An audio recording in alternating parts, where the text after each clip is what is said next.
Hey friends, if you wish to track a stolen laptop, then I'll help you with it. So there's an option called as Find My Device on your system.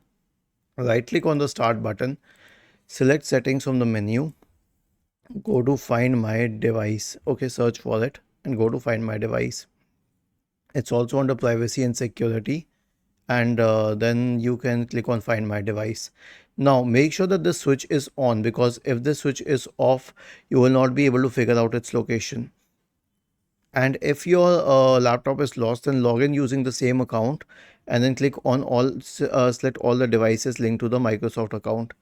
Now you will be able to check the location of each and every linked device, the ones which are linked to that account. Obviously you'll need the password and all.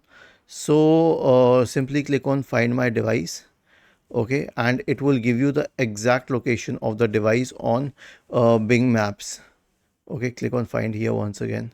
It will start finding it, and then you'll also get a notification at administrator try to locate this device.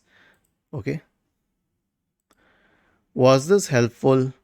If yes, then please subscribe to the channel. If not, then let us know in the comment section of the video on how we could help you further. Thank you for watching this video and have a nice day.